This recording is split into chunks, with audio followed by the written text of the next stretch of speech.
A'udzu billahi minasyaitonir rajim. Bismillahirrahmanirrahim. Bismillahi wa subhanallah walhamdulillah wa la ilaha illallah wallahu akbar. Wala haula wala quwata illa billahil aliyyil azim. Al-azizil alim adada kulli harfin kutiba wa yuktabu abdal abidin waddaharud dahirin. Amantu billahil wahidil ahlil haqqi wahdahu la syarika lahu wa kafartu bima siwahu. Amantu billahil wahidil ahadil haqqi wahdahu la syarika lahu wa kafartu bima siwahu. Amantu billahil wahidil ahadil haqqi wahdahu la syarika lahu wa kafartu bima siwahu. Bismillahirrahmanirrahim. Qala al-musannifu rahimakumullah. Alhamdulillahirabbil alamin. Dina waktos kamari urang parantos rengse netelakeun panetelaanana ciri pikeun kalimah isim. Tayina urang lanjutkeun wae panetelaanana atanapi urang lanjutkeun wae hancana kana panetelaanana ciri kalimah fiil. Bismillahirrahmanirrahim. Wal fi'lu jeung ari kalimah fi'il yu'rofu eta bisa dikanyahokeun ieu kalimah fi'il biqad ku qad, wasini jeung kusin, wasaupa jeung ku saupa, wata itanisi jeung ku ta tanis, asakinati anu sukun. Tegasna di dieu musannif dek netelakeun ciri kalimah fi'il teh nyaeta hiji qad, dua sin, tilu saupa, kaopatna ta tanis, asakinati anu sukun.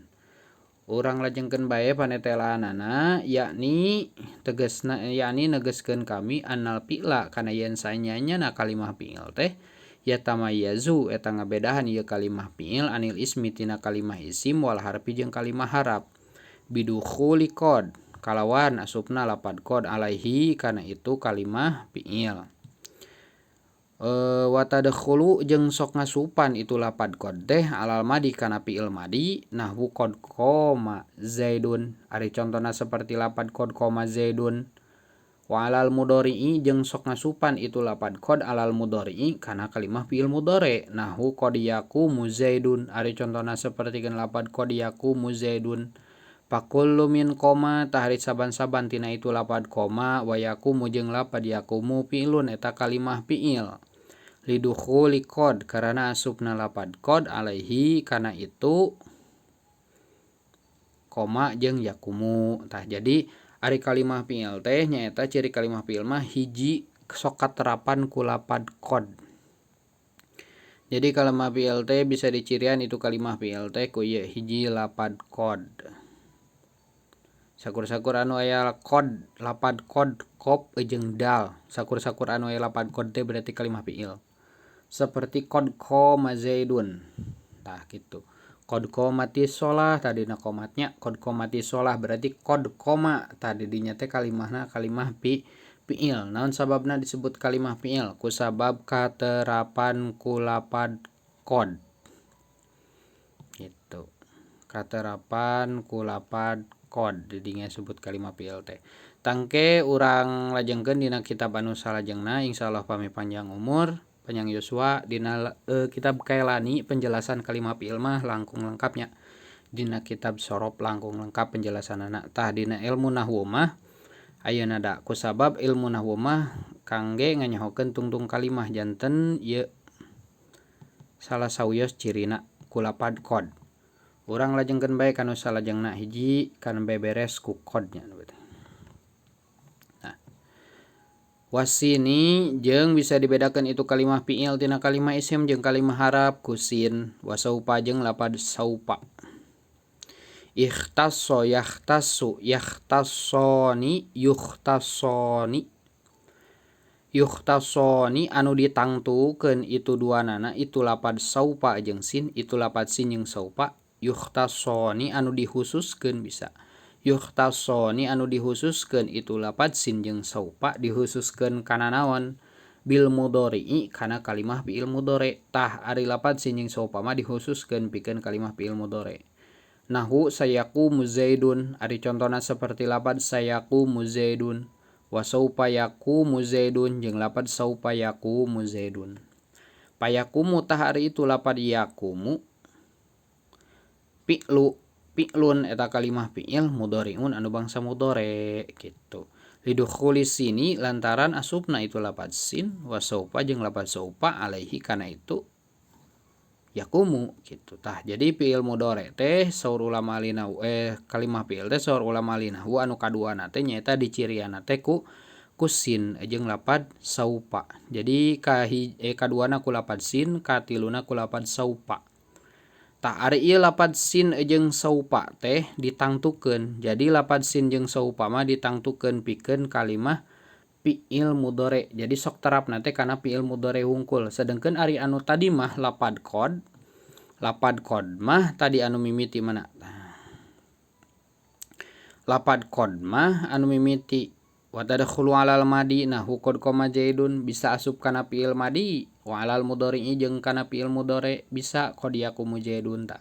Ari lapad qad mah bisa asup kana fiil madi oge kana fiil mudhari. Tah ari lapad sin jeung saupa mah yukhtasoni eta ditangtukeun dihususkeun pikeun naon atuh pikeun fiil mudhari gitu. Ditangtukeun pikeun fiil mudhari lapad sin jeung saupa mah. Ieu contona nahwu sayaqumu zaidun wa saufa yaqumu zaidun tah ieu contona nya. Lanjut. Jeung naon deui ari ciri pikeun kalimah fiil teh wa ta'nisi jeung bisa ngabedaan itu kalimah fiil tina kalimah isim jeung kalimah harap teh kunaon ku tanis asakinati anu sukun. Naon ari tanis maksud tanis di dieu teh huruf ta pikeun ciri muannas. Jadi ta pikeun ciri muannas, ta pikeun ciri muannas nya tanis. Ta pikeun ciri muannas anu kumaha as-sakinati anu sukun anu paen. Hari ta ciri muannas emang aya nu kumaha wae engke urang terangkeun di payun masih seueur keneh penjelasanana nya masih seueur keneh permasalahanana tah. Di dieu pikeun ciri fiil pikeun ciri kalimah fiil teh nyaeta anu katiluna teh anu kaopatna teh ta huruf ta tanis anu ta anu dijieun pikeun ciri muannas anu sukun. Ikhtaso yakhtasu tahtasu tahtasu tuhtasu anu ditangtukeun itu ta tanis sakinah. Tuhtasu anu ditangtukeun itu ta tanis sakinah ditangtukeun kana naon bil madi kana fiil madi. Tah di dieu ta tanis sakinah anu nomor kaopatna teh osok ditangtukeun kana fiil madi. Nah wari contona qomats hindun eta seperti lapad qomats hindun. Qomats geus nangtung saha hindun nyai hindun. Pakoma tah ari itu lapad koma tah ieu koma ieu fi'lun eta kalimah fi'il madin anu bangsa madi liluhu kitai lantaran katerapanana kuta lantaran terapna itu ta tanis alaihi kana itu kalimah fi'il gitunya. Janten sakitu janten ringkes nama ari ciri pikeun kalimah fi'il teh ciri pikeun kalimah fi'il sangkan beda tina isim jeung harap teh aya opat. Kahijina lapad qad contona seperti lapad qad koma qad yakumu jeung ieu lapad qad teh bisa asup kana fi'il madi oge bisa asup kana fi'il mudhari. Jadi qad mah bisa asup kana fi'il madi bisa kana fi'il mudhari oge bisa. Terus nomor kaduana ciri pikeun kalimah fi'il teh nyaeta katerapan ku sin, osok katerapan ku sin kitu nya. Katerapan ku sin. Terus osok katerapan ku saupa. Contona seperti lapad sayaqumu zaidun, saupa yaqumu zaidun gitu. Tah ari ieu lapad sin jeung saupa pikeun ciri kalimah fi'ilna teh ditangtukeun pikeun kalimah fi'il mudhari wungkul. Jadi sin jeung saupa mah ditangtukeun pikeun kalimah fi'il mudhari wungkul gitu. Terus lanjut ciri anu nomor kaopatna teh nyaeta ta tanis sakinah. Ciri kalimah fi'il anu kaopatna teh nyaeta ta tanis sakinah. Naon ari ta tanis sakinah teh nyaeta ta ciri muannas anu sukun tah kitu nya. Contona seperti lapad qomats hindun gitu. Ta ari ta tanis sakinah di nyirian kalimah fi'ilna teh ditangtukeun. Nyirian kalimah fi'ilna teh ditangtukeun gitu. Pikeun naon? Pikeun fi'il madi wungkul. Terapna teh osok kana fi'il madi wungkul gitu. Kan ceuk kamari, ceuk anu enggeus kamari kalimah fi'il teh kabagi tilu gitu, kabagi kana tilu bagian, kahiji fiil madi, kadua fiil mudore, katiluna fiil amar gitu. Nah di dieu mah teu aya fiil amar, tangkin permasalahanana nah ari fiil amar teu dibawaan cenah gitu, teu disebut da kusabab fiil amar teh fiil mudore keneh. Nah fiil amar make disebut fiil mudore tangkin urang bahas nya, fiil mudore keneh naha gitu, kin urang bahas. Tah mangkana ya ciri kalimah fiil oge dibagi sabaraha, dibagi dua gitu. Aya anu terap kana fiil madi, aya anu terap kana fiil mudore gitu. Anu terap kana fiil madi wungkul, naon anu terap kana fiil madi wungkul teh nyaeta lapad tak tanis tah ieu terap kana fiil madi wungkul. Terus aya anu terap kana fiil mudore wungkul, naon? Oh ieu tah nya tatanis ya. Tatanis teh mana beuh teh? Da ieu nya tatanis sakinah tah ieu terap kana fiil madi wungkul. Terus aya nu terap kana fiil mudhari wungkul lapad naon nyaeta sin jeung saupa. Terus aya anu terap kana fiil madi ongkoh kana fiil mudhari ongkoh lapad naon nyaeta qad gitu.